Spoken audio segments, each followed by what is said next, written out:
Lyca production சுபாஷ்கரின் தயாரிப்பில் super star Rajinikanth, Amitabh Bachchan, Fahadh Fazil, Rana நடிப்பில் DJ Gnanavel இயக்கத்தில் வேட்டையன் அக்டோபர் 10 உலகமெங்கும் உங்கள் அபிமான திரையரங்குகளில். வேட்டையனின் வேட்டைக்கு ரெடியா?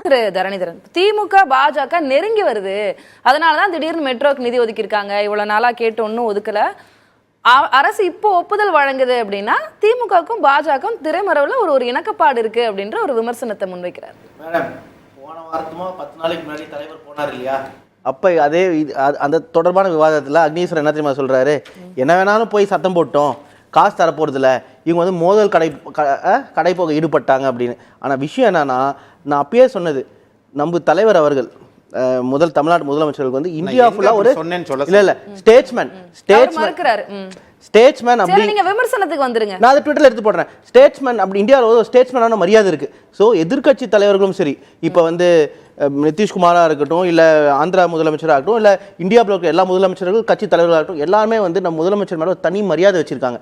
அதனால தான் அவர் போயிட்டு சிஎம் பிரைம் மினிஸ்டர் வலியுறுத்தும் போது கண்டிப்பாக வந்து அந்த அழுத்தத்துக்கு கொஞ்சம் ரெஸ்பாண்ட் பண்ணுவார் அப்படிங்கறத வெள்ள நிவாரணத்துக்கு நிதி ஒதுக்குனாங்களா? எவ்வளவு வருஷமா கேட்டுட்டு இருக்கு. இல்ல சொல்றேன். ஆனா இது யோசிச்சு கேளுங்க, இது வந்து நமக்கு ஃபுல் காசு ஒதுக்கல, இவங்க ஒதுக்குன. எனக்கு புரியுது, ஒரு ஸ்டேட்ஸ்மேனுக்கு அந்த மரியாதை ஸ்டாலின் மீது மிகப்பெரிய ஆளுமை மரியாதை இருக்கிறது எல்லாம் ஓகே.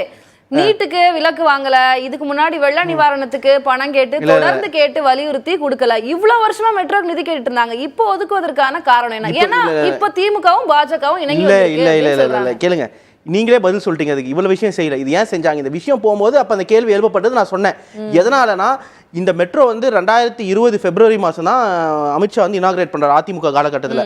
அதுக்கப்புறம் 21 பிப்ரவரி எலெக்ஷனுக்கு ஒரு மாசம் முன்னாடி மோடி வரும்போது 100% காசுமே நாங்கள் ஒதுக்குவோம் அப்படின்னு சொல்லி மோடி இங்கே பொய் பிரச்சாரம் பண்ணார்.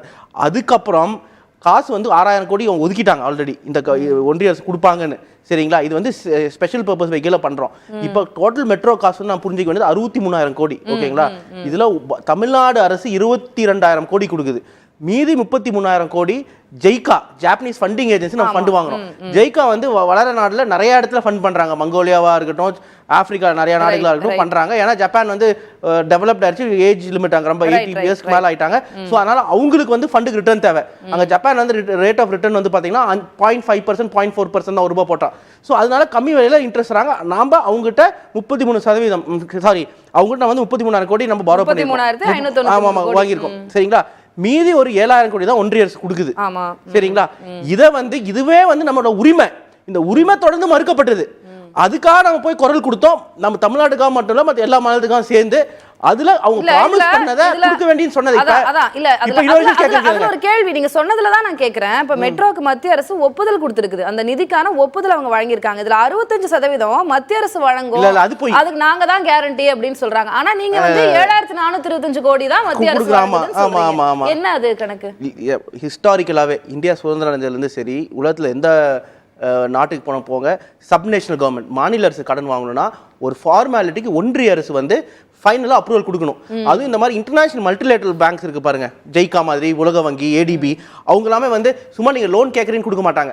அந்த மாநில அரசுக்கு திருப்பி கட்டுற உரிமை, திருப்பி கட்டுறதுக்கு அவங்களுக்கு வந்து எபிலிட்டி இருக்கா, திறமை இருக்கான்னு பார்ப்பாங்க. இப்போ பீகார் போயிட்டு வேர்ல்ட் பேங்க்ல போய் கடன் வாங்கினா கொடுக்க மாட்டாங்க ஈஸியா எல்லா ப்ராஜெக்ட்டுக்கும். தமிழ்நாடு கொடுப்பாங்க. ஏன்னா இந்த மாநிலம் வந்து 100 வருஷமா, சாரி நம்ம 1947 இருந்து எப்பப்பெல்லாம் நம்ம காசு கேட்டிருக்கோமோ, நம்ம காசு வாங்கியிருக்கோம், அதை நம்ம சிறப்பாக செஞ்சிருக்கோம். சரிங்களா, அதனால தமிழ்நாடு கொடுப்பாங்க. அதே மாதிரி அந்த கிரேட் இருக்கு, அந்த பே பேக் grade A, grade D, grade B, grade சின்னு இருக்கு. அது தமிழ்நாடு ஹையஸ்ட் லெவலில் இருக்கு. அதனால நமக்கு ஜெய்கா வந்து ஃபண்டிங் கொடுக்குறாங்க. அந்த ஃபண்டிங் எப்படி ஒன்றிய அரசு ஆகும்? இப்போ இந்த லோனை யார் திருப்பி கட்டணும்? ஒன்றிய அரசு திருப்பி கட்ட போது இல்ல, சிஎம்ஆர் தான் திருப்பி கட்டணும். அதான் அக்ரிமெண்ட்ல இருக்கு. ஆனா எல்லா சென்ட்ரல் கவர்மெண்ட் வழியா போறது ஒரு முறை, அது வந்து ப்ராசஸ். இப்போ அது ஒரு ப்ராசஸ், சென்ட்ரல் கவர்மெண்ட் மூலமா போறது இல்ல. இப்ப நானே வந்து இப்ப ஒரு ஃபினான்ஸ் தமிழ்நாடு நிதியமைச்சர் இருக்குன்னு வச்சுக்கோங்க, அவர் வந்து ஒரு ப்ராஜெக்ட்டுக்காக வேர்ல்ட் பேங்க்ல கடன் வாங்குறாருன்னா அவங்க அந்த ப்ராஜெக்ட் இவாலுவேட் பண்ணுவாங்க, வயபிலிட்டி இருக்கா இல்லையா. இப்போ நம்ம 100 ரூபாய் போடுறோம்னா அந்த 100 ரூபாய் அவங்களால எடுக்க முடியுமா முடியாதா. அதுக்கப்புறம் இந்த மாநிலம் இதுக்கு முன்னாடி எப்படி பண்ணிருக்காங்க, இப்போ எப்படி நமக்கு சிபில் ஸ்கோர் இருக்கு, சிபில் ஸ்கோர் நிறைய லோன் அப்ரூவ் ஆனதுக்கு அப்புறம் கண்டிஷன் அப்ரூவல் கொடுப்பாங்க. ஃபைனல் அப்ரூவலுக்கு ஒன்றிய அரசுக்கு போகும், ஆர்பிஐக்கு போகும், அப்ரூவ் பண்ணுவாங்க. ஏன்னா ரூல்ஸ் படி டிஃபால்ட் ஆச்சுன்னா அது டைரக்ட்லி ஸ்டாப் யூ தேர் திரு தரணிதரன். ஆனா இப்ப பாஜக தரப்புல என்ன சொல்றாங்க அப்படின்னா இந்த அப்ரூவலுக்கு காரணமே அண்ணாமலை ஒரு அறிக்கை விட்டாரு. சிஎம் முதலமைச்சர் மு க ஸ்டாலின் சென்று பேசிட்டு வந்ததுக்கு அப்புறமா அண்ணாமலை ஒரு அறிக்கை மூலமாக வலியுறுத்துகிறார் மெட்ரோ செகண்ட் ஃபேஸுக்கு நீங்க நிதி ஒதுக்குங்க அப்படின்னு. அதனால இவ்வளவு வருஷமா அவங்க கடிதம் எழுதினாங்க, வலியுறுத்தினாங்க, நேர்ல சென்று பேசினாங்க, எந்த வேலையும் ஆகல. ஆனா அண்ணாமலை வலியுறுத்ததற்கு உடனேயே ஒரு ரெஸ்பான்ஸ் வந்திருக்கு, அப்ரூவல் கொடுத்திருக்காங்க அப்படின்னு அண்ணாமலையோட கடிதம் தான் இதுக்கு காரணம் அப்படின்னு சொல்றாங்க. ஒரு விஷயம் கிடையாது. இப்போ நான் ஒரு விஷயம் சொல்றேன் சிம்பிளா. ஜெய்காட்ட ஃபண்ட் வாங்கியிருக்கோம்ல, ஜெய்காவை நீங்க ஒரு இன்டர்நேஷனல் பேங்க்ல இருந்து இல்லை எந்த பேங்க்ல ஃபண்டிங் வாங்கும்போது ஃபினான்ஷியல் க்ளோஷர் முக்கியம். மாநில அரசு எவ்வளவு கொடுக்கும், சரிங்களா, பேங்க் எவ்வளவு கொடுக்கும், ஒன்றிய அரசு எவ்வளவு கொடுக்கும், இது முன்னாடியே ப்ரீ டிஃபைன்ட். இப்போ இது வரைக்கும் 14,000 கோடி நம்ம செலவு பண்ணியிருக்கோம். 11,000 கோடி மாநில அரசு, 6,000 கோடி வங்கிகள். ஸோ இப்போ ஒன்றிய அரசு ப்ராமிஸ் பண்ணது கொடுக்கலன்னு வச்சுக்கோங்களேன், இது இன்டர்நேஷனல் லெவலில் இந்தியன் கவர்மெண்ட்டுக்கே கெட்ட பேர் வரும். எதனாலனா அவங்க மற்ற மாநிலத்துக்கு கடன் வாங்குறாங்க வச்சுக்கோங்க, குஜராத்துக்கே கடன் வாங்குறாங்கனாலும் இந்திய அரசு நம்ம எப்படி நம்புவாங்க? இந்த ஆர்குமெண்ட் நீங்க வைக்கலாம். ஒரு வாரத்துக்கு முன்னாடி இப்போ அவர் அண்ணாமலை அறிக்கை விட்டதுக்கு அப்புறமா அவங்க ஆனா இதுதான் தலைவர் அங்க போய் என்ன பேசினாரு, தலைவர் அங்க போய் என்ன பேசினாரு தெரியும். ஆனா தலைவர் பேசும்போது இதையும் அவர் இன்சிஸ்ட் பண்ணிருப்பாரு, ஒன்றிய அரசு நீங்க ப்ராமிஸ் பண்ணிருக்கீங்க. இல்ல நான் சொல்றேன், நான் கேக்குறேன், கேள்வி முதல்ல உள்வாங்கிக்கோங்க. அதாவது நான் புரிஞ்சிச்சு, அதுக்கு தான் வரேன். ஸ்டாலின் போய் பேசின அடுத்த நாள் அப்ரூவல் வந்துருச்சுன்னா பிரச்சனை இல்ல. அண்ணாமலை அறிக்கை விட்ட ஒரு நாள் கழிச்சு அப்ரூவல் வந்திருக்கு. இப்போ அண்ணாமலை சொல்கிறார், பாரதிய ஜனதா சொல்கிறது தமிழ்நாட்டுக்காக அண்ணாமலை பேசியிருக்கிறார், அவருடைய வலியுறுத்தலுக்கு அப்புறம் தான் ஃபண்ட். மேடம் இந்த கேள்வி எனக்கு நல்லா புரிஞ்சிருச்சு. எனக்கு சிரிப்பா இருக்கு இந்த கேள்வி. எதனாலனா கவர்மெண்ட்ல என்ன நடக்குதுங்கிறது அவருக்கு தெரியும். எல்லாமே ஒன்றிய பாஜக அரசுல பிஎம்ஓல மட்டும் தான் நடக்குது, அங்க 500 பேர் நடக்கிறாங்க, சரியா? அந்த அண்ணாமலை ஒரு ஐபிஎஸ் ஆஃபீஸரா இருந்திருக்காரு, பாஜக கட்சியோட இங்க தலைவரா இருந்தவர், சரிங்களா, தமிழ்நாட்டுக்கு. அவருக்கு ஃபண்டு அலோகேட் ஆக போதா இல்லையான்னு ஒரு நாளைக்கு முன்னாடி தெரியாதா?